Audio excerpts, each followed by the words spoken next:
정말이지 이걸 어떻게 믿으라는 거죠? 이 역사학 강의실에서 사람들과 논쟁을 벌이고 있는 한 남자가 있습니다. 그는 서양 미술과 역사에 대한 해박한 지식을 가진 평론가예요. 그래서인지 이 남자는 화가 많이 났습니다. 도대체 어떤 내용이 남자를 화나게 한 걸까요? 지금부터 오늘의 사연 시작합니다. 안녕하세요. 제 이름은 알렉스입니다. 단순하게 보였던 강의실에서의 토론이 내 인생 전체의 시야를 바꿔놓았어요. 저는 파리에서 거주 중인 미국인 화가이자 평론가로 활동하고 있어요. 오랜 세월 서양 미술과 역사가 인류 최고라는 확신을 가지고 미국 최고의 교육기관에서 공부한 후 서양 문화의 위대함에 빠져 파리로 이주해서 살고 있습니다. 그때 저는 아시아 국가들, 예를 들어 한국과 같은 나라들은 상대적으로 하찮다고 여기며 유럽과 미국의 성취만이 진정한 가치를 지닌다고 생각하고 있었어요. 그날 이른 아침, 저는 파리의 유명미술대학에 있는 웅장한 강의실로 발걸음을 옮기고 있었어요. 강의실 안에서는 오래된 책 냄새와 커피 향이 은은하게 퍼져 있었고 학생들은 교수님의 강의 시작을 조용히 기다리며 속삭임을 나누고 있었어요. 높은 창문 너머로 들려오는 빗방울 소리가 배경을 이루고 있었고 저는 익숙한 앞자리에 노트북을 펴고 앉아 기록하고 있었어요. 마틴 교수님께서는 1450년에 등장한 구텐베르크 인쇄기를 인류 역사상 가장 혁명적인 발명품이라고 칭송하며 인쇄술의 발전에 대해 열정적으로 강의하고 계셨고 저는 서양의 위대한 업적에 대한 자부심을 느끼며 고개를 끄덕이며 필기를 하고 있었어요. 교실 안은 펜이 종이에 닿는 소리 이외에는 아무 소리도 들리지 않을 정도로 고요했고 모든 학생들이 의심 없이 교수님의 설명을 수긍하고 있었어요. 그러던 중 갑자기 교실 뒤쪽에서 한 목소리가 침묵을 산산이 깨고 있었어요. 그건 옳지 않습니다. 모두가 고개를 돌려 확인하고 있었는데 한 아시아계 젊은 학생인 민혁이 당당하게 자리에서 일어나 조용하지만 단호한 어조로 말하고 있었어요. 교수님은 놀라운 표정으로 눈썹을 치켜 올리며 뭐라고요? 라고 물으시자 민혁은 한국의 직지는 1377년에 금속 활자로 인쇄되었답니다. 이는 구텐베르크보다 무려 200년이나 앞선 일이에요. 오늘날 파리 국립도서관에 이 책이 온전히 보존되어 있습니다. 라고 설명하고 있었어요. 순식간에 강의실은 얼어붙은 듯 정적에 휩싸였고 저는 얼굴이 붉어지며 당황과 분노의 복잡한 감정을 느끼고 있었어요. 마음속에서는 어떻게 감히 이 학생이 교수님의 말을 반박할 수 있겠어? 한국이 설마 어떻게 서양보다 훨씬 앞서 인쇄를 발명했겠어? 라고 생각하며 혼란스러워하고 있었어요. 그럴 리가 없어 라는 속마음이 끊임없이 떠올라 만약 한국이 구텐베르크보다 먼저 인쇄 기술을 개발했다면 우리는 분명 그 사실을 교육받았어야 하지 않겠는가? 라고 내심 자문하고 있었어요. 그러나 교수님은 민혁의 주장에 대해 즉시 단념시키지 않고 오히려 학생들에게 이 주제에 대해 더 깊이 연구해보라는 권유를 하셨어요. 저는 그날 내내 민혁의 말이 제 머릿속에 계속 맴돌고 있었어요. 머릿속에 계속 맴돌고 있었어요. 마치 신발 속의 작은 자갈처럼 불편한 느낌을 지울 수 없었죠. 수업이 끝난 후 저는 복도에서 민혁에게 다가가 내가 말한 그 한국 책의 증거를 직접 보여줄 수 있겠니? 라고 조심스럽게 물어보았어요. 그러자 민혁은 조용히 고개를 끄덕이며 핸드폰 화면을 켜서 유네스코 세계유산 웹사이트를 보여주고 있었고 바로 그곳에 1377년 직지에 관한 상세 정보가 나타나고 있었어요. 이럴 수가. 라는 믿기 힘든 목소리로 제가 중얼거리던 순간 제 안에서는 오랜 시간 동안 믿어왔던 진실의 균열이 생기고 있었음을 느끼고 있었어요. 며칠 동안 저는 대학 도서관 동아시아 섹션에서 직지를 비롯한 다양한 자료들을 탐독하며 한국이 정말로 구텐베르크보다 수세기 앞서 금속 활자, 인쇄 기술을 발전시켰다는 사실을 하나하나 확인하고 있었어요. 그동안 제게 알려진 역사의 한 면이 완전히 새롭게 드러나고 있었던 거죠. 일주일 후 도서관에서 민혁이 다가와 이번 주말에 한국문화원에서 직지 특별 전시회가 열리는데 같이 가실래요? 라고 물었어요. 처음에는 그 제안을 거절하고 싶은 마음이 있었지만 결국 제 내면 깊은 곳에서 서양 우월주의를 넘어 새로운 진실을 받아들이고자 하는 열망을 느끼며 고개를 끄덕였어요. 그 단순한 결정이 제 인생 여정의 첫걸음이 될 줄은 상상도 못했습니다. 서양 중심의 확고한 믿음이 한 권의 고서 바로 직지 앞에서 무너지고 있었던 그 순간 저는 제 세계관이 근본부터 흔들리고 있었음을 체감하고 있었어요. 토요일 아침 창문 너머로 황금빛 가을 햇살이 아파트 내부로 쏟아지고 있었어요. 저는 한국문화원을 방문하기 전 거울 앞에서 왠지 모를 긴장감에 떨며 서 있었어요. 단순히 오래된 책에 관한 전시회라 생각했지만 제 내면 깊은 곳에서는 이번 방문이 제 역사와 예술관 전반에 걸쳐 모든 신념을 도전하는 중대한 사건임을 예감하고 있었어요. 문화원 밖에서 민혁을 만났을 때 그 건물은 현대적 디자인과 파리의 푸른 하늘을 반사하는 대형 유리창으로 눈길을 끌고 있었어요. 입구에서 다른 방문객들이 서로 담소를 나누는 동안 저는 노트북을 꽉 쥐고 조용히 뒤따라 들어가고 있었어요. 준비됐어? 라고 민혁이 따스한 미소와 함께 다정하게 물어보고 있었어요. 저는 한마디 말 없이 고개를 끄덕이며 민혁과 함께 문화원의 문을 통과하고 있었어요. 전시실 내부는 시원하고 부드러운 조명이 전체 공간을 감싸고 있었고 유리 진열장 안에는 고서와 각종 인쇄 도구들이 정갈하게 전시되어 있었어요.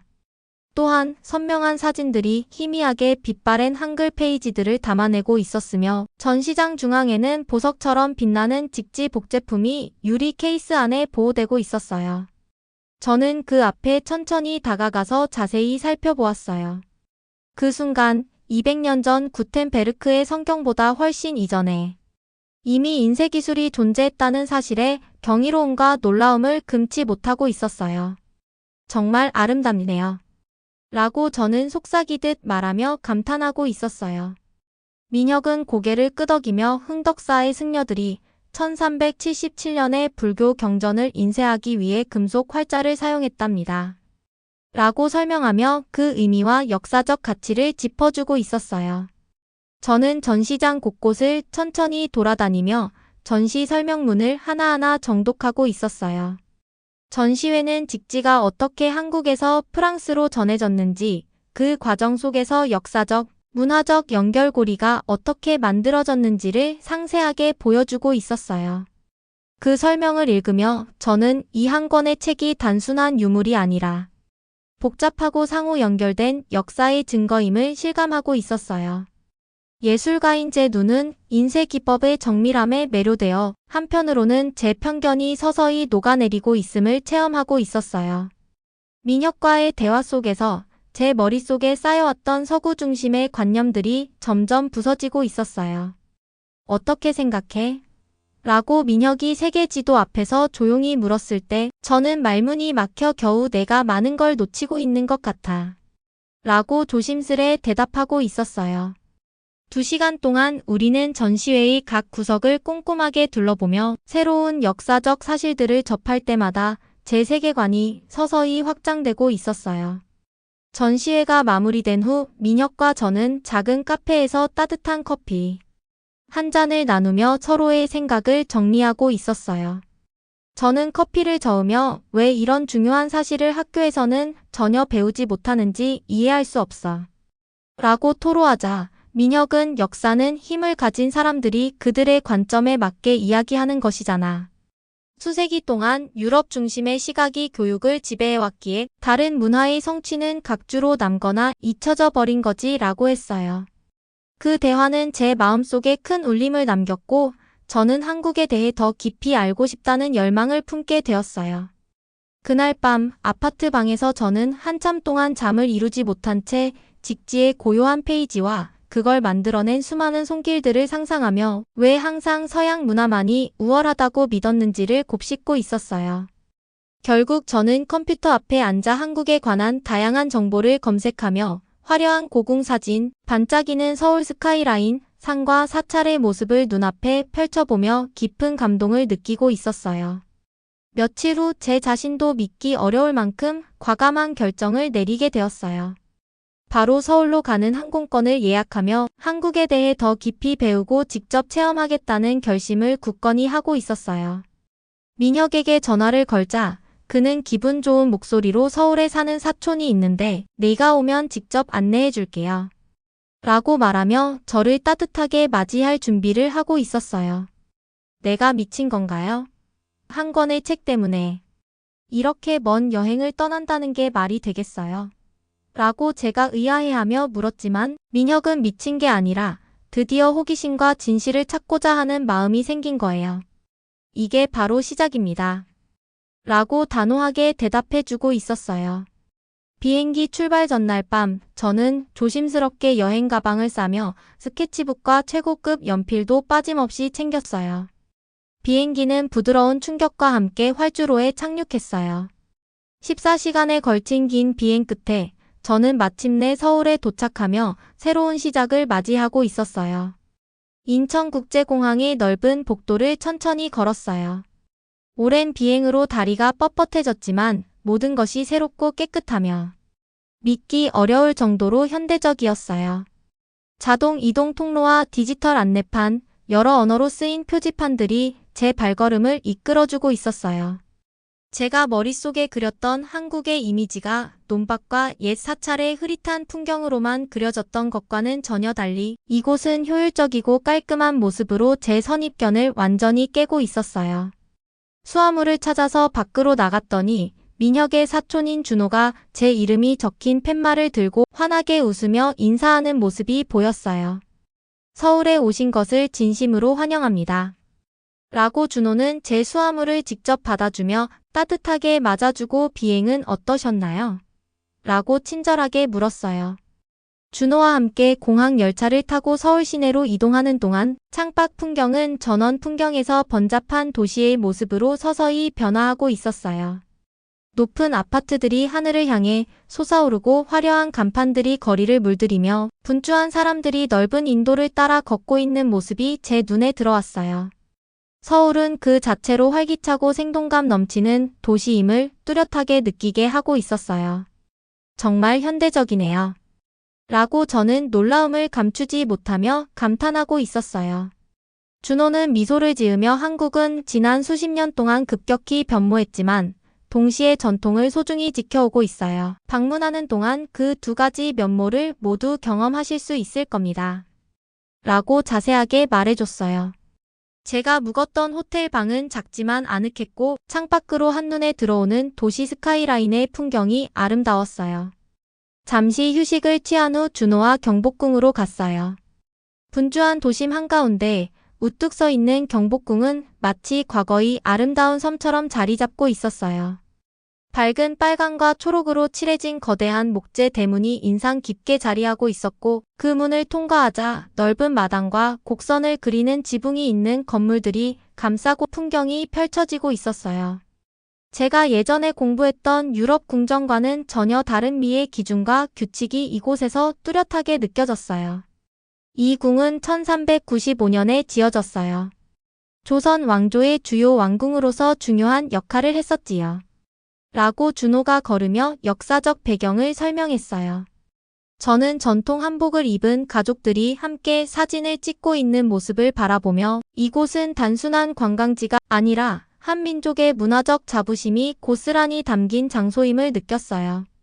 스케치북을 펼쳐놓고 흐르는 듯한 지붕선과 정교하게 새겨진 목조 조각, 그리고 건물에 새겨진 섬세한 문양들을 열심히 그리며 감탄했어요.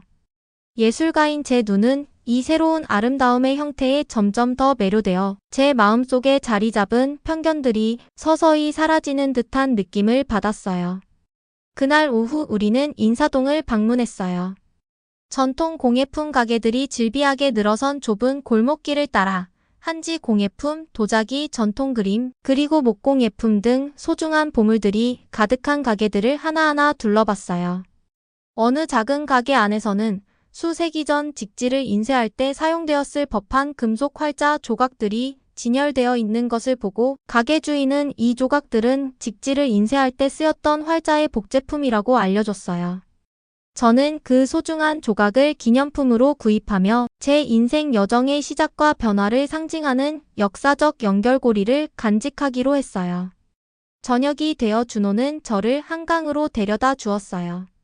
우리는 길거리 노점에서 치킨과 맥주를 사서 강둑에 앉아 도시 불빛이 물에 반사되어 아름답게 춤추는 모습을 구경했어요. 가족들은 돗자리에 앉아 피크닉을 즐기고 휴대용 스피커에서는 잔잔한 음악이 흐르며 분위기를 한층 더 고조시키고 있었어요.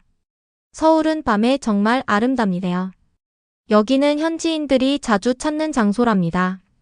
관광객은 많지 않으니까요. 다음 날 삼성 딜라이트 전시관을 방문해서 우리는 한국의 기술 혁신이 생생하게 전시된 모습들을 직접 눈으로 확인했어요.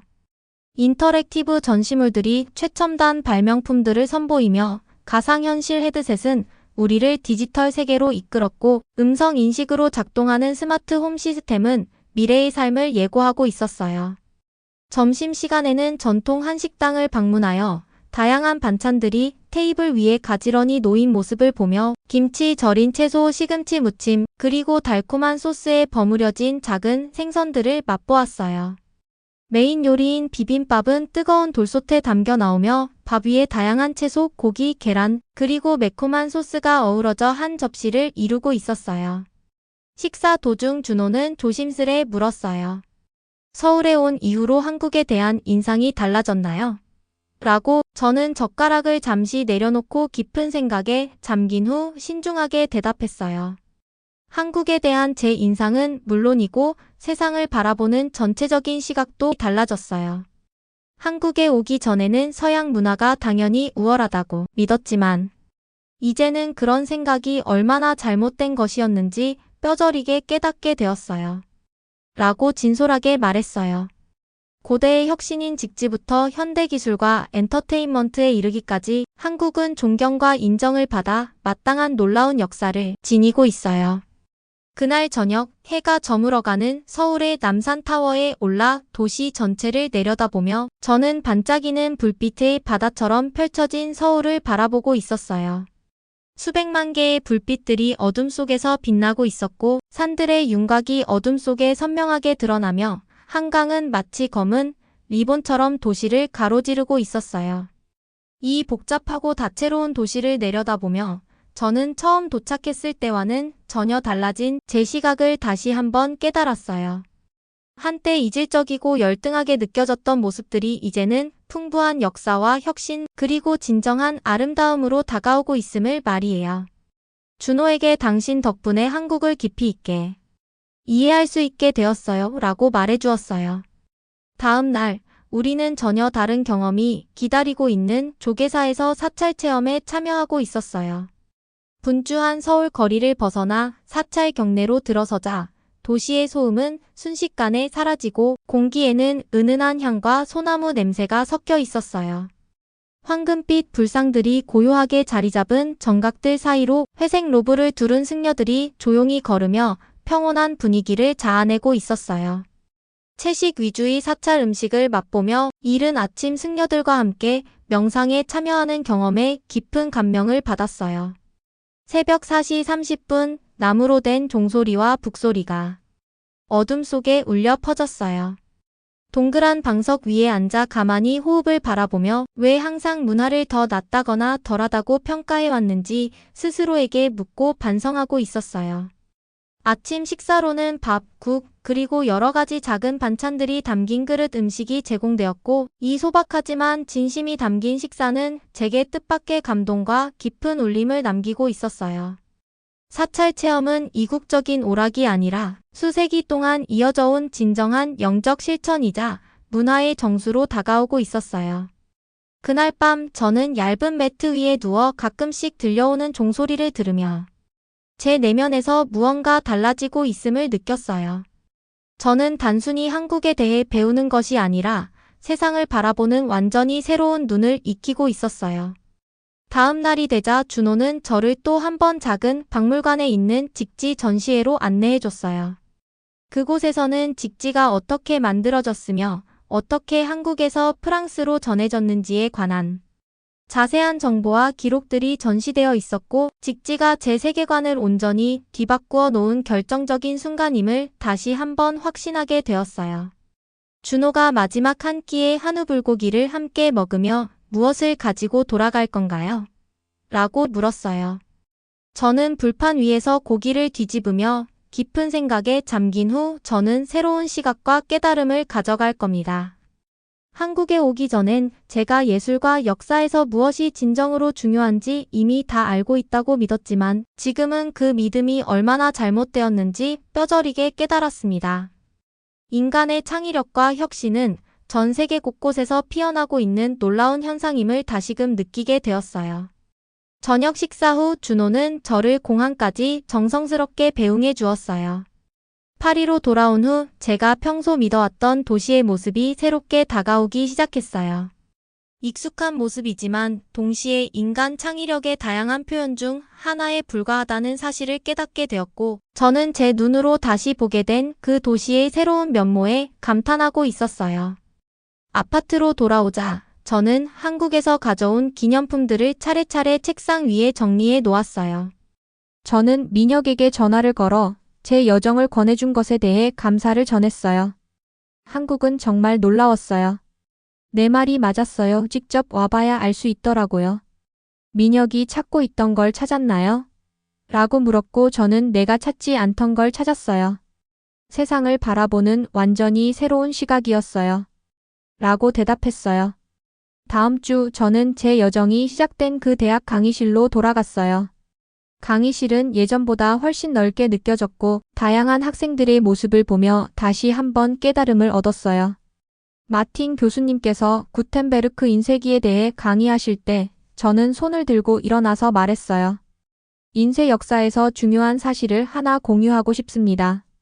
구텐베르크 이전에 한국은 1377년에 직지를 통해 금속 활자 인쇄를 선보였어요. 말하는 동안 뒤쪽에서 민혁이 미소 짓고 있는 것이 보였고 저는 사진과 함께 배운 한국의 혁신 이야기를 학생들에게 전해주었어요.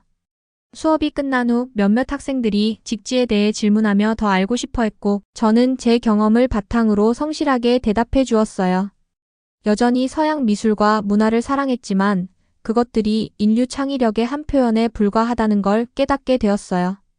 제 여행에서 알게 된 모든 사실들과 사진을 모아 영상으로 만들었어요. 저는 그 영상의 제목을 역사의 공백을 인쇄하다 마이너스 직지, 잊혀진 시작이라고 지었어요. 오프닝 장면은 인사동 찻집 벽면의 문구로 시작했어요. 은은한 배경음 그리고 제 나레이션이 이어졌어요. 여러분은 인류 최초의 금속 활자 인쇄본이 어디에서 만들어졌다고 알고 있나요? 대부분은 구텐베르크라고 말하겠죠. 하지만 저는 서울과 청주에서 그 진실을 다시 배웠어요.